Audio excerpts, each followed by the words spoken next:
So ಈಗ second problem solve ಮಾಡುವ. ಇದು ಏನು ಹೇಳ್ತಾ ಇದೆ ಅಂದರೆ 5 years ago ಅಂದರೆ ಹಿಂದೆ ಅಂತ ಅರ್ಥ. 5 years ಹಿಂದೆ Noori was thrice as old as Sonu. Thrice 3 times old as Sonu ಅಂತ ಹೇಳಿದ್ದಾರೆ. ನೂರೀಸ್ ಏಜ್ ಎಷ್ಟಿತ್ತು? 3 times that of Sonu. 10 years later, 10 years ಆಮೇಲೆ ಲೇಟರ್ ಅಂದರೆ ಇನ್ನು ಆಮೇಲೆ ಆಗುವಂಥದ್ದು, ಫ್ಯೂಚರ್ ಟೆನ್ಸ್.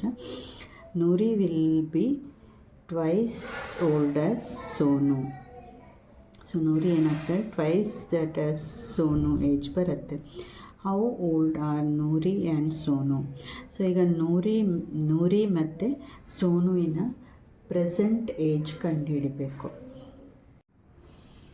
ಸೊ ಈಗ ಕ್ವೆಶನ್ ಏನು ಹೇಳ್ತಾ ಇದೆ ಅಂದರೆ ನೂರಿಸ್ ಪ್ರೆಸೆಂಟ್ ಏಜ್ ಕಂಡುಹಿಡೀರಿ ಅಂತ ಇದೆ ಅಲ್ವಾ.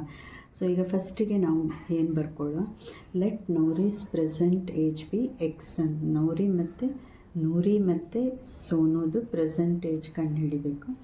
ಸೊ ಅದಕ್ಕೆ ಇಲ್ಲಿ ಬರ್ಕೊಳ್ಳೋ, let Noori's present age be x and let Sonu's present age be y ಅಂತ ಬರ್ಕೊಳ್ಳೋ. ಅದು ನಮಗೆ ಗೊತ್ತಿಲ್ಲ, ಅದು ಕಂಡುಹಿಡಿಬೇಕು ಅಲ್ವಾ. ಸೊ ಈಗ ನೆಕ್ಸ್ಟ್ ಸ್ಟೆಪ್ ಏನಂದರೆ, ಅಲ್ಲಿ ಫಸ್ಟಿಗೆ ಏನು ಹೇಳಿದ್ದಾರೆ? 5 years ago ಅಂತ ಹೇಳಿದ್ದಾರೆ. ಸೊ ನಾನು ಆವಾಗಲೇ ಹೇಳಿದೆ 5 years ago ಅಂದರೆ ಹಿಂದೆ ಅಂತ. ಸೊ ಹಿಂದೆ ನಿಮ್ಮ ಏಜು 5 ವರ್ಷದ ಹಿಂದೆ ನೀವು ಎಷ್ಟಿದ್ರಿ ಅಂತ ಕೇಳಿದರೆ ನೀವೇನು ಮಾಡ್ತೀರಾ? ನಿಮ್ಮ ಏಜಿಗೆ ನೀವು ಮೈನಸ್ ಮಾಡ್ತೀರಾ ಅಲ್ವಾ. ಈಗ ನಿಮ್ಮ ಏಜ್ ಎಷ್ಟು? 16 15 ಎಷ್ಟೋ ಇದೆ ಅಲ್ವಾ. ನೀವು ಅದನ್ನು 5 ವರ್ಷ ಹಿಂದೆ ಎಷ್ಟು ನೀವಿದ್ರಿ, ನಿಮ್ಮ ಏಜ್ ಎಷ್ಟು ಅಂತ ಕೇಳಿದರೆ ನೀವೇನು ಮಾಡ್ತೀರಾ? 16 - 5 ಮಾಡ್ತೀರಾ ಅಲ್ವಾ. ನಿಮ್ಮ ಏಜ್ 16 ಇದ್ದರೆ ಈಗ 16 - 5 ಮಾಡ್ತೀರಾ. ಹಾಗೆ ಈಗ 5 years ago ಅವರು ನೂರಿ ಮತ್ತು ಸೋನು 5 years ago ಎಷ್ಟಿದ್ರು ಅಂತ ಕೇಳಿದಾಗ ಅವ್ರದ್ದು ಪ್ರೆಸೆಂಟೇಜ್ನ ಹೇಳಿದ್ದೀನಿ, ಎಕ್ಸ್ ಮತ್ತು ವೈ ತೊಗೊಂಡಿದ್ದೀವಿ ಅಲ್ವಾ. ಸೊ ಅದಕ್ಕೆ ಪ್ರೆಸೆಂಟ್ ಏಜಿಗೆ ನಾನೀಗ ಮೈನಸ್ ಮಾಡ್ತಿದ್ದೀನಿ. ಈಗ ನಿಮ್ಮದು ನಾನು ಹೇಳಿದೆ, ನಿಮ್ಮ ಪ್ರೆಸೆಂಟ್ ಏಜ್ ಈಗ 16 ಇದ್ದರೆ ಅದಕ್ಕೆ -5 ಮಾಡ್ತೀರಲ್ವ.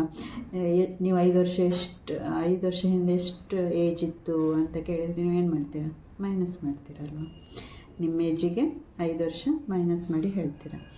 ಸೊ ಇಲ್ಲೂ ಸಹ ಹಾಗೆ ಎಕ್ಸ್ -5. ಸೋನೂಸ್ ಏಜ್ ಎಷ್ಟಾಗುತ್ತೆ? y - 5 years ಆಗುತ್ತೆ. ಯಾಕೆ ಹೇಳಿ? ಪ್ರೆಸೆಂಟ್ ಏಜ್ ನಾವು ಸೋನುದು y ಅಂತ ತೊಗೊಂಡಿದ್ದೀವಿ. ಸೊ ಅದರಿಂದ y - 5 ಆಗುತ್ತೆ. ಇದು ಅರ್ಥ ಆಯ್ತಲ್ವ ಈ ಸ್ಟೆಪ್? 5 years ago ಹೇಗೆ ಬರೆಯೋದಂತ ಇದು ಮೇಯ್ನು. ಇದು ಈ ಥರ ಬರ್ಕೊಳ್ಬೇಕು. ಸೊ ಈಗ ನೆಕ್ಸ್ಟ್ ಸ್ಟೆಪ್ ಏನು? The required equation. ನಮಗೀಗ ಇಕ್ವೇಷನ್ ಬೇಕು, ಲೀನಿಯರ್ ಇಕ್ವೇಷನ್ ಸಾಲ್ವ್ ಮಾಡಲಿಕ್ಕೆ ಅಲ್ವಾ. ಸೊ ಅದಕ್ಕೆ ಈಗ ನಾವು ಅಲ್ಲಿ ನೆಕ್ಸ್ಟ್ ಕ್ವೆಶನ್ ಏನಿತ್ತು? Noori's 5 years ago Noori was thrice the old of Sonu ಅಂತ ಇತ್ತು. 3 times that of Sonu age ಅಂತ ಇತ್ತು ಅಲ್ವಾ. 3 times ಥ್ರೈಸ್ ಅಂದರೆ 3 times that of Sonu. So ಆದ್ದರಿಂದ ನಾವಿಲ್ಲಿ ಏನು ಬರ್ಕೊಳ್ತೇವೆ ಅಂದರೆ ಎಕ್ಸ್ -5 ಇದು ನೂರಿ ಸೇಜ್ ಎಷ್ಟಾಗುತ್ತೆ? 3 times that of Sonu age. So ಅದರಿಂದ 3 into ಸೋನು ಸೇಜಿಗೆ 3 ಮಲ್ಟಿಪ್ಲೈ ಮಾಡ್ತೇವೆ. ಆವಾಗ ನಮಗೆ ನೂರಿ ಸೇಜ್ ಸಿಗುತ್ತೆ 5 years ago ಅಲ್ವಾ. ಸೊ ಅದರಿಂದ ಎಕ್ಸ್ -5 = 3 into ಬ್ರ್ಯಾಕೆಟ್ ಇದು ಸೋನು ಸೇಜ್. y - 5 ಇದೆಯಲ್ಲ, ಇದು ಸೋನು ಸೇಜ್ ಅಲ್ವಾ. ಸೋನು ಸೇಜಿಗೆ 3 ಮಲ್ಟಿಪ್ಲೈ ಮಾಡ್ತೇವೆ. ಯಾಕೆ ಗೊತ್ತಾಯ್ತಲ್ವ? Because Noori is 3 times that old of Sonu ಅಂತ ಹೇಳಿದ್ದಾರೆ. ಥ್ರೈಸ್ ಅಂದರೆ 3 times. ಸೊ ನೂರಿ ಇದು ಎಕ್ಸ್ -5 ಏನು? Noori age. Noori is 3 times that of Sonu. So thrice ಅಂದರೆ 3 ಮಲ್ಟಿಪ್ಲೈ ಮಾಡ್ಕೊಂಡು ಸೋನು ಸೇಜಿಗೆ 3 ಮಲ್ಟಿಪ್ಲೈ ಮಾಡಿ, ಆವಾಗ ನಮಗೆ ನೂರಿ ಸೇಜ್ ಸಿಗುತ್ತೆ 5 years ago. ಅರ್ಥ ಆಯ್ತಲ್ವ ಈ ಸ್ಟೆಪ್ ಮೇಯ್ನು. ಯಾಕೆಂದರೆ ನಿಮಗಿದು ಇಕ್ವೇಷನ್ ಬರಬೇಕಾದ್ರೆ ಈ ಸ್ಟೆಪ್ ಕರೆಕ್ಟ್ ಇಲ್ಲದಿದ್ದರೆ ಇಕ್ವೇಷನ್ ಸರಿಯಾಗಿ ಸಿಗಲ್ಲ. ಅರ್ಥ ಆಯ್ತಲ್ವ? ಸೊ ಇದು ಅರ್ಥ ಮಾಡ್ಕೊಳ್ಳಿ ಸರಿಯಾಗಿ ಈ ಸ್ಟೆಪ್ಪನ್ನು. ಎಕ್ಸ್ -5 ಇದು ನೂರಿಸ್ ಏಜ್ 5 years ago ಅದು ಎಷ್ಟಕ್ಕೆ ಸಮಾನ ಇತ್ತು, ಅದು ಯಾವುದಕ್ಕೆ ಸಮಾನ ಇತ್ತು ಅಂದರೆ 3 times that of age of Sonu's ಏಜ್ಗೆ ಥ್ರೈಸ್ ಅಂದರೆ 3 times that of ಸೋನೂಸ್ ಏಜ್ಗೆ ಸಮಾನ ಆಗಿತ್ತು ಅಂತ ಅರ್ಥ ಆಯ್ತಲ್ವ.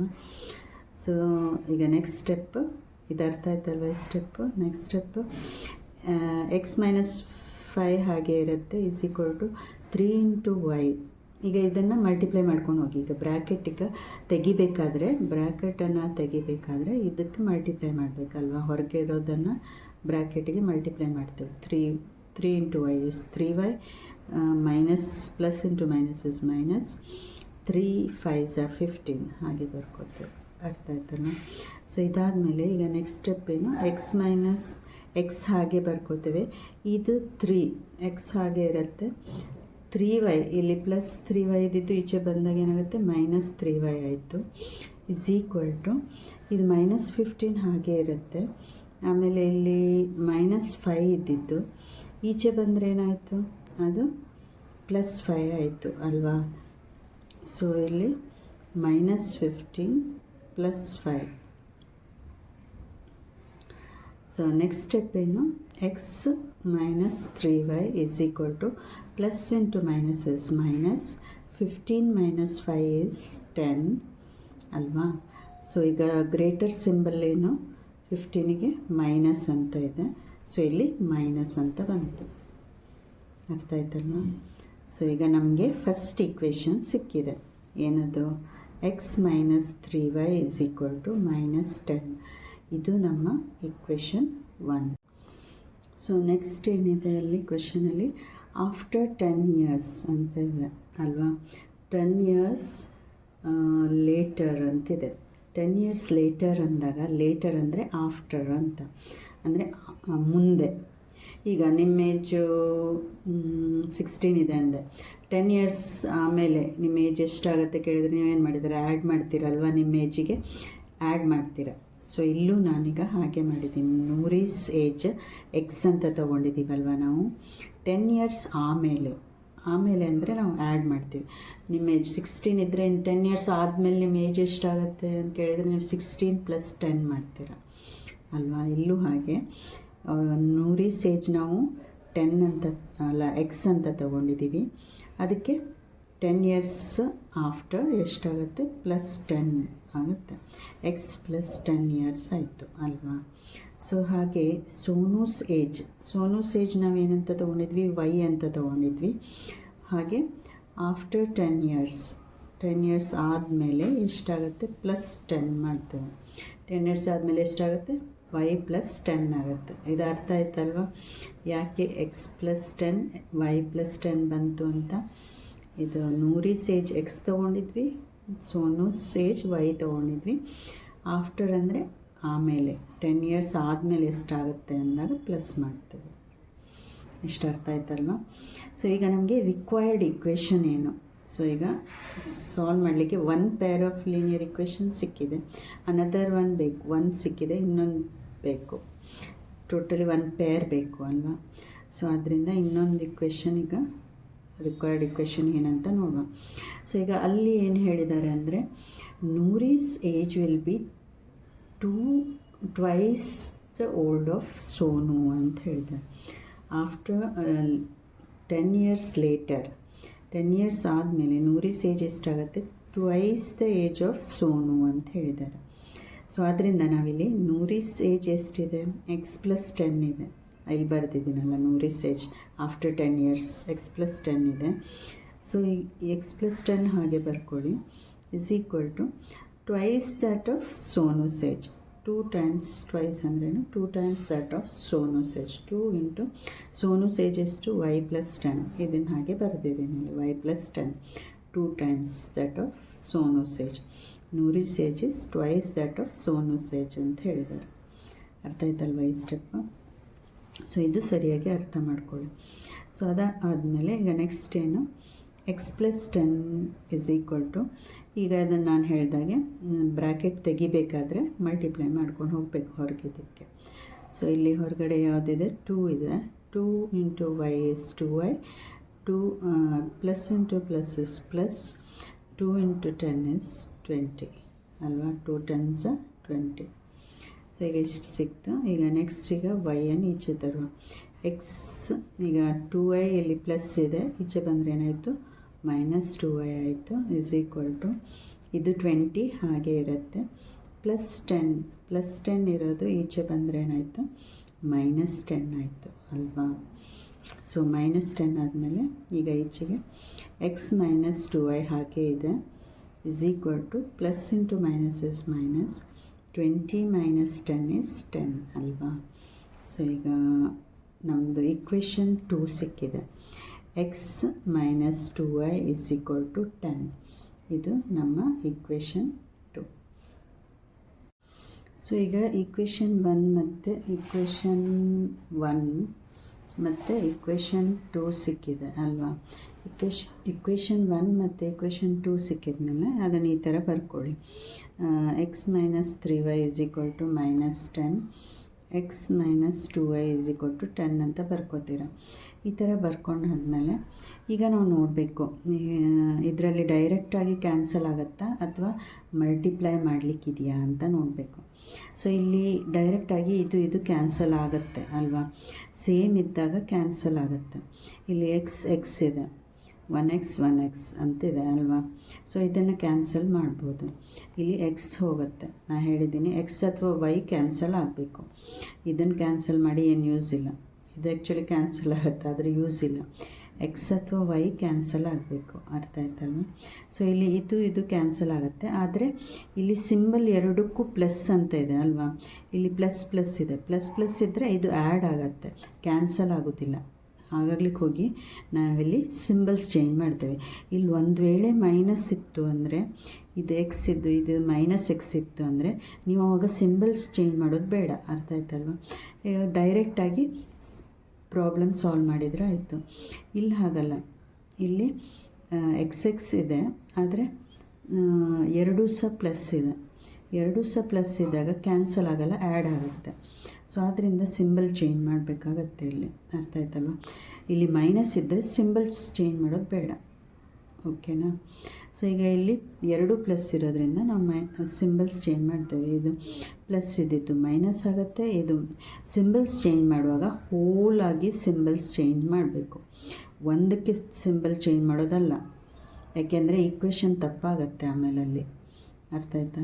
ಸೊ ಹೋಲಿ ನಾವು ಸಿಂಬಲ್ಸ್ ಚೇಂಜ್ ಮಾಡುವಾಗ ಈಕ್ವೇಷನ್ ಸರಿಯೇ ಇರುತ್ತೆ. ಸೊ ಆದ್ದರಿಂದ ಈಗ ಹೋಲಾಗಿ ಸಿಂಬಲ್ಸ್ ಚೇಂಜ್ ಮಾಡುವ. ಇದು ಪ್ಲಸ್ ಇದ್ದದ್ದು ಮೈನಸ್ ಆಗುತ್ತೆ, ಇದು ಮೈನಸ್ ಇರೋದು ಪ್ಲಸ್ ಆಗುತ್ತೆ. ಇದು ಏನು ಸಿಂಬಲ್ ಇಲ್ಲ ಅಂದರೆ ನಾನು ಹೇಳಿದ್ದೆ ಪ್ಲಸ್ ಅಂತ, ಪ್ಲಸ್ ಇದ್ದಿದ್ದು ಮೈನಸ್ ಆಗುತ್ತೆ, ಅರ್ಥ ಆಯ್ತಲ್ವ. ಸೊ ಈಗ ಇಲ್ಲಿ ಎಕ್ಸ್ ಪ್ಲಸ್ ಇಂಟು ಮೈನಸಸ್, ಈಗ ಇದೇ ಸಿಂಬಲ್ ಹೋಲ್ಸ್ಕೊಡು, ಈ ಸಿಂಬಲ್ ಹೋಲ್ಸ್ಕೊಡಲ್ಲ, ಅರ್ಥ ಆಯ್ತಲ್ಲ. ಈ ಕೆಳಗಿರೋ ಸಿಂಬಲ್ಲೇ ಇದಕ್ಕೆ ಅಪ್ಲೈ ಆಗುತ್ತೆ, ಅರ್ಥ ಆಯ್ತಲ್ವ. So plus into minuses minus, x cancel ಆಯಿತು. ಸೊ ಈಗ ಇಲ್ಲಿ minus into plus is minus, plus into minus is minus, 3 - 2 is 1y ಇರೋದ್ರಿಂದ y ಮೈನಸ್ ಯಾಕೆ ಹಾಕಿದ್ದೀವಿ, greater number symbol. Greater number ಯಾವುದು ಇದರಲ್ಲಿ 3 ಅಲ್ವಾ. 3ಗೆ ಮೈನಸ್ ಇರೋದ್ರಿಂದ -y ಹಾಕಿದ್ದೀವಿ. -y ಇಸ್ ಈಕ್ವಲ್ ಟು ಇದು minus into minus is plus, 10 + 10 is 20. So ಎರಡಕ್ಕೂ ಸೊ ಇಲ್ಲಿ ಆನ್ಸರ್ ಏನು ಸಿಕ್ತು, ಮೈನಸ್ ಸಿಕ್ತು ಎರಡಕ್ಕೂ. -y ಇಸ್ ಈಕ್ವಲ್ ಟು -20 ಸಿಕ್ಕಿದೆ. ಸೊ ನಾನು ಹೇಳಿದ್ದೆ ಮೈನಸ್ ಎರಡು ಸೈಡ್ ಇದ್ದರೆ ಕ್ಯಾನ್ಸಲ್ ಆಗುತ್ತೆ, ಮೈನಸ್ ಕ್ಯಾನ್ಸಲ್ ಆಗುತ್ತೆ. y ಇಸ್ ಈಕ್ವಲ್ ಟು 20 ಅಂತ ಸಿಕ್ತು, ಅರ್ಥ ಆಯ್ತಲ್ವ. ಸೊ ನಮಗೀಗ y ವ್ಯಾಲ್ಯೂ ಸಿಕ್ಕಿದೆ, y is equal to 20. So ಈಗ ಒಂದ್ಸಲ y ವ್ಯಾಲ್ಯೂ ಸಿಕ್ಕಿದ ಮೇಲೆ ನಾವೇನು ಮಾಡ್ತೇವೆ, ನೆಕ್ಸ್ಟ್ ಸ್ಟೆಪ್ ಏನು, ಸಬ್ಸ್ಟಿಟ್ಯೂಟ್ y in 1 ಅಂತ ಬರ್ಕೋತೇವೆ ಅಲ್ವಾ. ಇದರಲ್ಲೂ ಸಹ ಹೇಳಿದ್ದೀನಿ, ಯಾವುದೇ ಇಕ್ವೇಷನ್ ತೊಗೋಬೋದು ಸಬ್ಸ್ಟಿಟ್ಯೂಟ್ ಮಾಡಲಿಕ್ಕೆ, y ವ್ಯಾಲ್ಯೂನ ಸಬ್ಸ್ಟಿಟ್ಯೂಟ್ ಮಾಡಲಿಕ್ಕೆ ಇಕ್ವೇಷನ್ 1 ತೊಗೋಬೋದು, ಇಕ್ವೇಷನ್ 2 ತೊಗೋಬೋದು. ನಾನಿಲ್ಲಿ ಇಕ್ವೇಷನ್ 1 ತೊಗೊಂಡಿದ್ದೀನಿ. ಇಕ್ವೇಷನ್ 1 ಏನು ಹೇಳ್ತಾ ಇತ್ತು, x - 3y is equal to -10 ಅಂತಿದೆ ಅಲ್ವಾ. ಸೊ ಈಗ x ಹಾಗೆ ಬರ್ಕೊಳ್ಳಿ, -3 -3 ಹಾಗೆ ಇದೆ. ವೈ ವ್ಯಾಲ್ಯೂ ನಾವು ಕಂಡು ಹಿಡ್ತಿದ್ವಿ ಅಲ್ವಾ, ಎಷ್ಟು ವೈ ನಮಗೆ 20 ಅಂತ ಸಿಕ್ಕಿತ್ತು. ಸೊ ಇಲ್ಲಿ ವೈ ವ್ಯಾಲ್ಯೂ ಹಾಕ್ತೇವೆ ನಾವು. ಸೊ ವೈ ವ್ಯಾಲ್ಯೂ ಹಾಕಿದ್ದೇವೆ ಈಸ್ ಈಕ್ವಲ್ ಟು, ಈಗ ಉಳಿದಿದ್ದು -10 ಹಾಗೆ ಬರ್ಕೊಳ್ಳಿ, ಅರ್ಥ ಆಯ್ತಲ್ವ. ಸೊ ಈಗ ಇಷ್ಟಾದಮೇಲೆ ನೆಕ್ಸ್ಟ್ ಸ್ಟೆಪ್ಪು ಎಕ್ಸ್ ಹಾಗೆ ಬರ್ಕೋತೇವೆ, ಮೈನಸ್ ಹಾಗೆ ಇರುತ್ತೆ. 3 × 20, 3 × 20 ಇದು ಮಲ್ಟಿಪ್ಲೈ ಮಾಡಬೇಕು ಬ್ರ್ಯಾಕೆಟ್ ತೆಗಿಬೇಕಾದ್ರೆ. ಸೊ 3 × 20 60 ಇಸ್ ಈಕ್ವಲ್ ಟು -10 ಹಾಗೆ ಇರುತ್ತೆ. ಸೊ ಈಗ ನೆಕ್ಸ್ಟ್ ಸ್ಟೆಪ್ ಏನಿಲ್ಲಿ ಎಕ್ಸ್ ಹಾಗೆ ಇಟ್ಕೊಳ್ಳಿ, ಈ ನಂಬರ್ಸನ್ನು ಆಚೆ ತಗೊಳ್ಳಿ, ಯಾಕೆಂದರೆ ಇಲ್ಲೂ ನಂಬರ್ ಇದೆ ಇಲ್ಲೂ ನಂಬರ್ ಇದೆ, ನಂಬರನ್ನು ಈಚೆ ತಗೊಳ್ಳಿ. ಎಕ್ಸ್ ಇಸ್ ಈಕ್ವಲ್ ಟು -60 ಇರೋದು ಈಚೆ ಬಂದರೆ ಏನಾಯಿತು +60 ಆಯಿತು. So x is equal to -10 + 60, -10 ಇಲ್ಲಿ ಹಾಗೆ ಇದೆ, ಇದು -10 ಈಚೆ ಬಂದರೆ +60 ಆಯಿತು. ಸೊ ಈಗ x is equal to plus into minus is minus, plus into minus is minus, 60 - 10 is ಎಷ್ಟು 50 ಆಯಿತು. ಗ್ರೇಟರ್ ಸಿಂಬಲ್ ಏನಿದೆ, greater number symbol is plus, so ಇದು ಪ್ಲಸ್ ಇರುತ್ತೆ, ಅರ್ಥ ಆಯ್ತಲ್ವ. ಸೊ ಈಗ ದೇರ್ಫೋರ್ ನೂರಿಸ್ ಏಜ್ ಈಸ್, ಈಗ ನಾವೇನಂತ ಹೇಳಿದ್ವಿ ಇಲ್ಲಿ ನೆನಪಿದೆಯಲ್ವ, ಎಕ್ಸ್ ನೂರಿಸ್ ಏಜ್ ಅಂತ, ನೂರಿಸ್ ಏಜ್ ಎಕ್ಸ್ ಅಂತ ಹೇಳಿದ್ವಿ. So Noori's age is 50, Sonu's age is y ಅಂತ ಹೇಳಿದ್ವಿ. ವೈ ವ್ಯಾಲ್ಯೂ ಎಷ್ಟು ನಮ್ಗೆ ಸಿಕ್ತು 20 ಅಂತ ಸಿಕ್ತು ಅಲ್ವಾ. So Noori's age is 50, Sonu's age is 20 years. So ಇಬ್ಬರದ್ದು ಏಜು ಕಂಡು ಹಿಡಿದ್ವಿ. ಎಷ್ಟು ನೀಟಾಗಿ ಬರೆದ್ರೆ ಎಕ್ಸಾಮಲ್ಲಿ ನಿಮಗೆ ಫುಲ್ ಮಾರ್ಕ್ಸ್ ಸಿಗುತ್ತೆ. Okay, thank you.